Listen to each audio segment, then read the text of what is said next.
মানে যারা আছেন উনি অনেক দূর থেকে আসছেন, উনারও তো কথা আমরা শুনবো, ঠিক না? আমরা চা বাগানে মহিলাদের সাথেও কথা বলতে হইব, আমার বাগানবাসীর সাথেও কথা বলতে হইব, একটা পরিবেশ করার আমিও চিন্তা ভাবনা নিব, ওনার কাছ থেকে একটা সময় নিতে হইব, একটা পরিবেশ করে আমরা চিন্তা ভাবনা করবো যে কিভাবে কথা বলা যায়। কেমন এখন কথা হইলো যে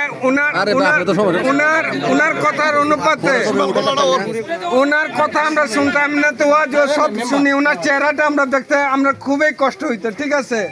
এটার জন্য উপরালার ইচ্ছা, ওনার উপরালার অনেক অনেক ধন্যবাদ দেয় যে উনারা আমার কাছে এখন নিজের দিক থেকে আইছেন, ঠিক আছে? আমার অনুরোধ সবার কাছে উনার কথা শুনুন, আর আমরা শ্রমিক পক্ষ থেকে আমরা আরো আছে কথা বলার, ওনারা বলবেন না, আর আপনারা একটা সুযোগ দেন ওনারা কথা বলার। ধন্যবাদ সবাইকে। আমরা অনুরোধ জানাচ্ছি 7 নং ওয়ার্ডের মেম্বার সাহেব আপনাদের উদ্দেশ্যে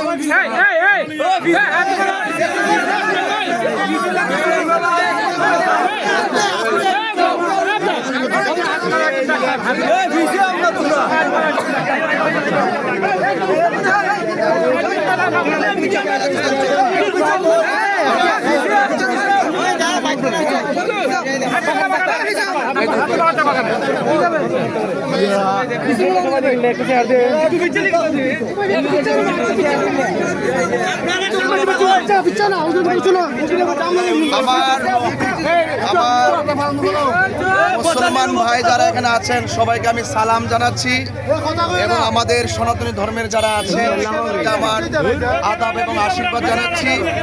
এবং আজকে যারা আপনারা জানেন যে আসন্ন ত্রয়োদশ জাতীয় সংসদ নির্বাচনে হবিগঞ্জ 4 সোনারঘাট মাধবপুর আসন থেকে আমাকে মনোনয়ন দেওয়া হয়েছে মোমবাতি প্রতীকে। আপনারা জানেন যে রাষ্ট্রের কিছু সাংবিধানিক রুলস আছে, যে কিছু সময় এই মুহূর্তটা যেটা চলছে, যে আমরা এখানে প্রচারণার ক্ষেত্রে কিছু বাধ্যবাধকতা আছে। সঙ্গত কারণে আজকে আমি এসেছিলাম মাজার জিয়ারত করতে। মাজার শরীফ জিয়ারত করে একটু চিন্তা করেছি, আমাদের এই অঞ্চলের যারা শ্রমজীবী রয়েছেন, যারা শ্রমিক রয়েছেন, যারা মেহনতি মানুষ রয়েছেন, আপামর জনতা রয়েছেন, এবং আবাল বৃদ্ধ বনিতা যারা রয়েছেন, আমার দিদিমারা যারা রয়েছেন, ভাই বোনেরা যারা রয়েছেন, প্রত্যেকের সাথে জাস্ট আমি কাকতালীয়ভাবে একটু রুট দিয়ে একটু গমন করার ইচ্ছা করেছিলাম, তাই নয় কি?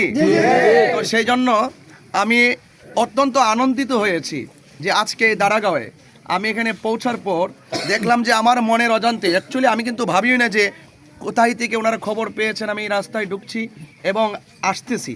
তো সেই দৃষ্টিকোণ থেকে ওনারা আমাকে যেই রকমভাবে রিসিপশন করেছেন এবং আমাকে যেভাবে কাছে টেনে নিয়েছেন, আমার হৃদয়ের অন্তঃস্থল থেকে এই এলাকাবাসীকে আমার অন্তঃস্থল থেকে মোবারকবাদ জানাচ্ছি।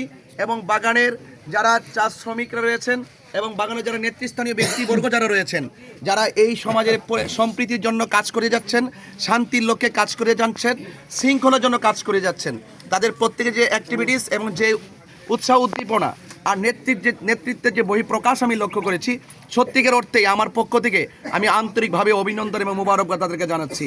এবং আমি এসেছি, আপনারা আমার জন্য খাস করে দোয়া করবেন, আশীর্বাদ করবেন। এবং আমি আমার অন্তঃস্থল থেকে আবারও বলছি যে আমি মানবিক যোদ্ধা হয়ে মানুষের কল্যাণে ধর্ম বর্ণ নির্বিশেষে, দল মত নির্বিশেষে এই দেশের সবাই যে মানুষের কণ্ঠ, নির্যাতিত মানুষের কণ্ঠ, চা শ্রমিকদের কণ্ঠ, সকলের কণ্ঠের সাথে কণ্ঠ মিলিয়ে তাদের দুঃখ দুর্দশা আর বঞ্চনার কথাগুলো রাষ্ট্রযন্ত্রে গুরুত্বপূর্ণ জায়গায় তুলে ধরার জন্যে আমি ওয়াদাবদ্ধ হয়ে প্রতিশ্রুতি গ্রহণ করে আমি আপনাদের মাঝে এসেছি। সেই জন্য আমি আপনারা আমার প্রতি যে দোয়া দিচ্ছেন এবং ভালোবাসা দিচ্ছেন, সেই ভালোবাসার মূল্য, সেই ভালোবাসার প্রতিদান যেন আমি আপনাদের সেবার মাধ্যমে দিতে পারি, এবং আপনাদের সুখে দুঃখে পাশে থেকে যেন আমি সবসময় দিন কাটাতে পারি এবং আপনাদের মাঝে যেন সবসময় থাকতে পারি। আপনারা সবাই ইনশাল্লাহ, এই বাংলাদেশ একটি সম্প্রীতি বান্ধব দেশ, এই দেশের সবাই যার যার সহাবস্থানে বাস করবে, এই দেশের সবাই যার যার ধর্ম স্বাধীনভাবে পালন করবে। কিন্তু রাষ্ট্রপক্ষের যত আপার লেভে মানুষ হোক না কেন, তাদেরকে বুঝতে হবে যারা মেহনতি মানুষ তারাও এই দেশের নাগরিক, কথা যারা শ্রমিক তারাও এই দেশের নাগরিক, যারা অন্য ধর্ম যারা পালন করে তারাও এই দেশের নাগরিক। এই জন্য নাগরিকদের যে অধিকার আছে, এই অধিকার প্রতিষ্ঠার লড়াইয়ে মানবিক যোদ্ধা হয়ে আপনাদের ঘরে এসেছি। এই জন্য আপনারা আমাকে আশীর্বাদ দিবেন, দোয়া দিবেন এবং পাশে থাকবেন এবং আপনাদের জন্য আমার পক্ষ থেকে যতটুকু করা আমি চোখে দেখে আসছি, তো আমি বড় আশ্বাস দিতে অভ্যস্ত নই, আমি বিশ্বাসটাকে খুব প্রাধান্য দিয়ে থাকি। আমরা বিশ্বাসের মাধ্যমে মানুষের মনের ঘরে জায়গা করে নিতে চাই।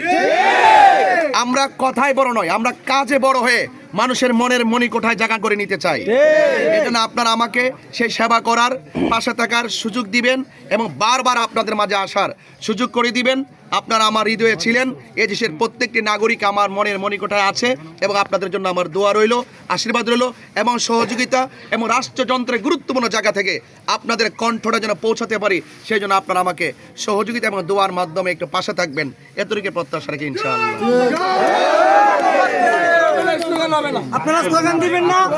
উনি যদি নির্বাচিত হয়, ইনশাল্লাহ আমাদের 8 নম্বর ইউনিয়নে কোনো কলেজ নাই, বাগান এলাকা সহ 2টা উচ্চ বিদ্যালয় রয়েছে, একটা দাখিল মাদ্রাসা রয়েছে। আমরা প্রার্থীকে বলবো, যদি উনি নির্বাচিত আল্লাহ করে দেন, বাগান সহ 8 নম্বর সহ একটা কলেজের জন্য একটা নির্ধারণ করে দেন। একটা কলেজ যেন হয়ে যায়, আমাদের এলাকার ছেলেরা যেন এই আশেপাশে একটা কলেজে যেন পড়তে পারে, এই তৌফিক যেন আল্লাহ দেয়। আমাদের একজন যোগ্য ক্যান্ডিডেট এসেছেন, বাগানবাসী, এলাকাবাসী, সর্বস্তরের মানুষ যেভাবে ওনাকে ভালোবাসে, আমরা যেন ওনার ভালোবাসা আজীবন পেয়ে যাই।